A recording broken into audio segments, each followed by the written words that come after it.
Hi student, आज हम पढ़ने वाले हैं एक बेसिक क्वेश्चन जो है क्रिस्टल ठोस किसे कहते हैं। हम क्वेश्चन समझने से पहले कुछ चीज़ समझना ज़रूरी है।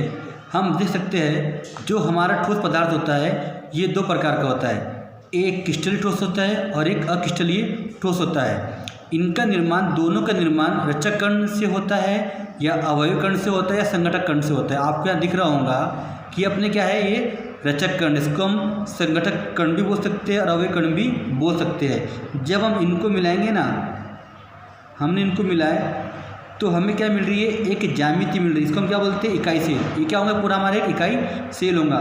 फिर हम क्या लेंगे, यहाँ पर संघटक कण लेंगे या रचक कण लेंगे या अवयव कण लेंगे। हम इनको मिलाएंगे तो क्या मिलेंगे हमको, और एक इकाई सेल प्राप्त होगा। क्या प्राप्त होगा, इकाई सेल या इकाई कोशिका हमको यहाँ पर प्राप्त होगा। जब हम इनको आपस में मिलाएंगे तो हमें क्या मिलेगा, क्रिस्टल मिलेगा। क्या मिलेगा हमें, क्रिस्टल मिलेगा। तो हम बोल सकते हैं कि संघटक कणों को या रचक कणों को, ये जो गोलाकार दिख रहे हैं, इन्हें संघटक कण भी कहते हैं, इन्हें रचक कण भी कहते हैं, इन्हें अवयवी कण भी कहते हैं।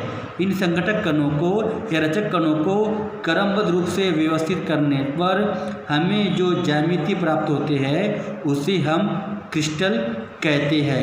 क्रिस्टल अर्थात वे पदार्थ होते हैं जिनमें संघटक कण या रचक कण क्या होते हैं, एक निश्चित ज्यामिति में व्यवस्थित होते हैं। जबकि अक्रिस्टलीय ठोस वे पदार्थ होते हैं जिनमें संघटक कण व या रचक कण या अवयवी कण प्रॉपर व्यवस्थित नहीं होते या निश्चित ज्यामिति व्यवस्थित नहीं होते। तो हम पढ़ चुके हैं अब दो पदार्थ कि ठोस दो प्रकार के होते हैं, क्रिस्टलीय ठोस और अक्रिस्टलीय ठोस। जो अक्रिस्टलीय ठोस होते हैं उनमें रचक कण की व्यवस्था अनियमित होती है और जो क्रिस्टलीय ठोस होते हैं उनमें रचक कण की व्यवस्था नियमित होती है। मगर यदि हम रचक कण जैसे आयन लेंगे, धातु लेंगे, अणु लेंगे, परमाणु लेंगे, तो अगर हमने रचक कण अलग अलग लिए तो हमको जो आयनिक जो हमें क्रिस्टलीय ठोस प्राप्त होगा वो भी अलग अलग होगा। तो अब हम पढ़ सकते हैं कि रचक कणों के आधार पर क्रिस्टलीय ठोस मुख्यतः निम्न प्रकार के होते हैं, जो हम यहाँ देखेंगे। ये हमारा क्वेश्चन है, यहाँ लिखा हुआ है क्रिस्टल किसे कहते हैं। क्रिस्टल के एक एक सेल या इकाई सेल से आप क्या समझते हो, तो मैं आपको पहले बता चुका ऊपर में भी।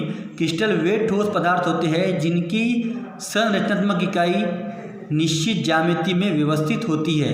उन्हें आप चाहो तो स्ट्रक्चरल यूनिट बोलो, संरचनात्मक इकाई बोलो, रचक कण बोलो, संघटक कण बोलो, अवयव कण बोलो। अगर उनकी ज्यामिति व्यवस्थित है तो उसको हम क्या बोलेंगे, क्रिस्टल बोलेंगे। और आंतराणुक बलों के आधार पर या रचक कणों की अलग अलग प्रकृति के आधार पर क्रिस्टल मुख्यतः चार प्रकार के होते हैं। नंबर 1 आयनिक क्रिस्टल, नंबर 2 सहसंयोजी क्रिस्टल, नंबर 3 आणविक क्रिस्टल और नंबर 4 धात्विक क्रिस्टल।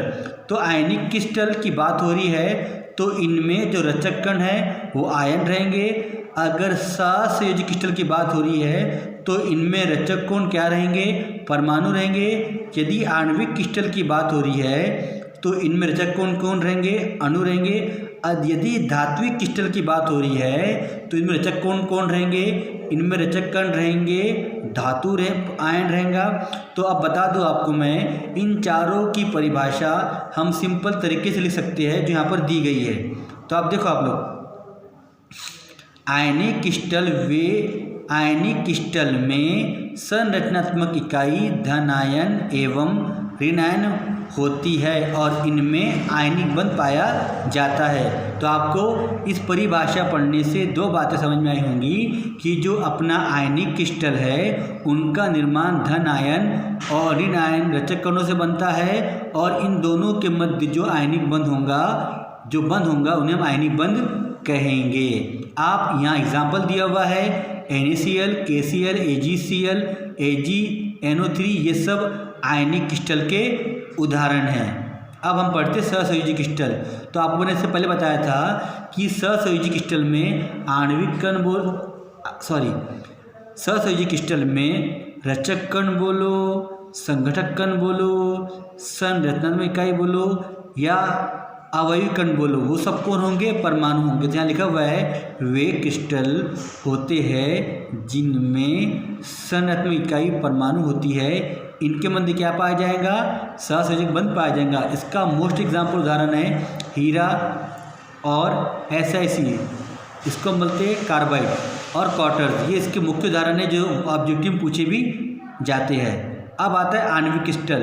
तो आणविक क्रिस्टल वे क्रिस्टल होते हैं जिनकी संरचनात्मक इकाई क्या होंगी, अणु होंगी, और इनके मध्य क्या पाया जाएगा, वान डेर वाल बल पाया जाता है। एग्जाम्पल के लिए आयोडीन है, शुष्क बर्फ है।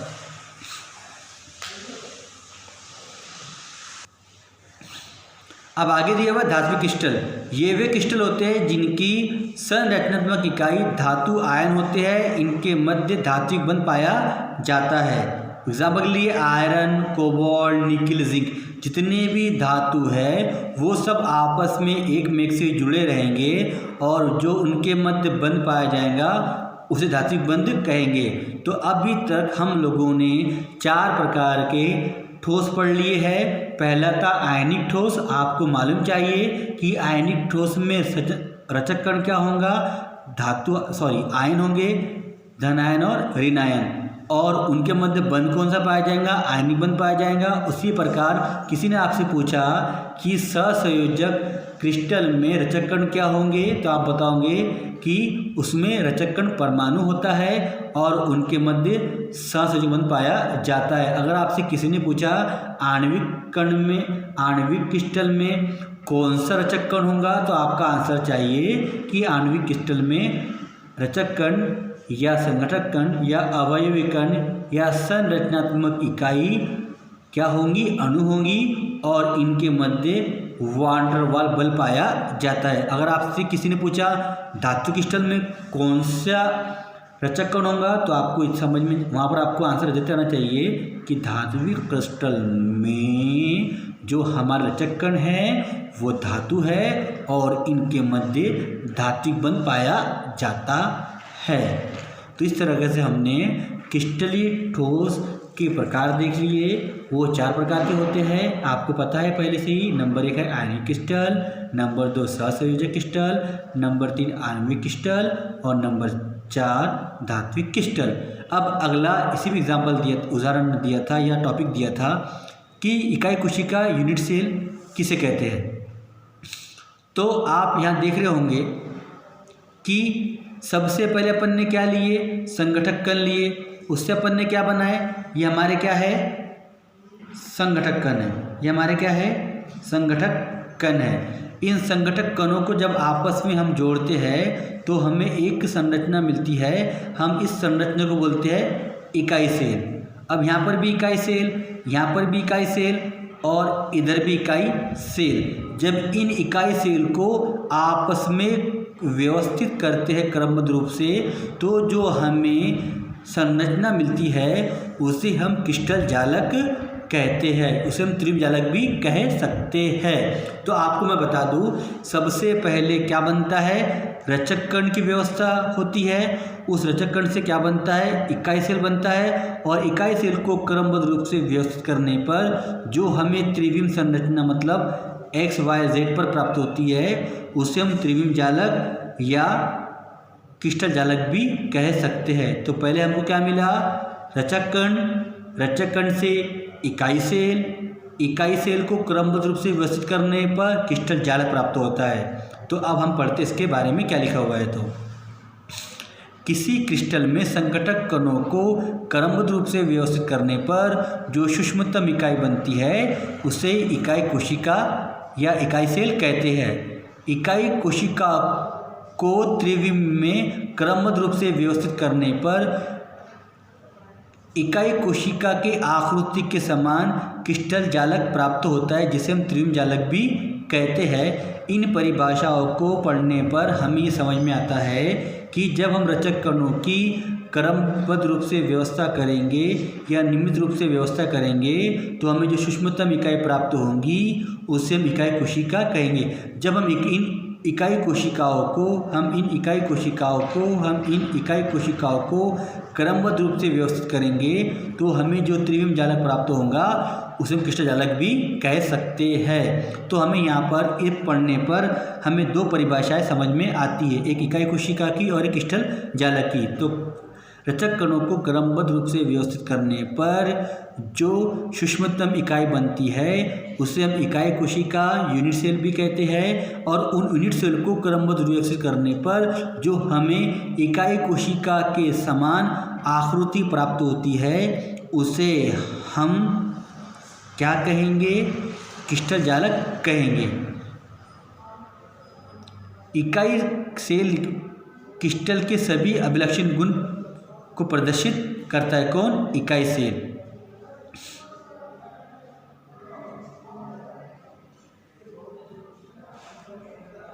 यहाँ लिखा हुआ है इकाई सेल दो विशेषता होती है। नंबर 1, 3 किनारों के सहारे कोण, लंबाई तथा 3 किनारों के मध्य बने कोण।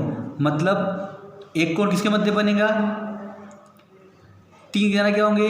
ए बी सी, और उनके मध्य कोण ए सी के मध्य कोण बीटा, और सी बी के मध्य कोण अल्फा, और ए बी के मध्य कोण गामा। तो क्या बनेंगे? 3 कोण बनेंगे। आपको नीचे भी यहाँ दिया हुआ है। अगर आपको ये समझाया हुआ वीडियो लिखना है तो मैं एक बार इस कॉपी का धीरे धीरे इसको मूव करता हूँ, आप उसको आराम से लिख लेना। आप लोग इस क्वेश्चन को अपने कॉपी में यहाँ से देख के आराम से लिख सकते हो। इस क्वेश्चन के थ्रू हमने 3 टॉपिक कवर कर लिए। एक टॉपिक क्या है? क्रिस्टल किसे कहते हैं, ये कितने प्रकार का होता है। और एक टॉपिक ये है इकाई सेल किसे कहते हैं, समझाइए। एक टॉपिक ये है कि क्रिस्टल जालक किसे कहते हैं, उसे भी समझाइए। तो इस क्वेश्चन को पढ़ने पर हमारे 3 टॉपिक आसानी से क्लियर हो जाएंगे।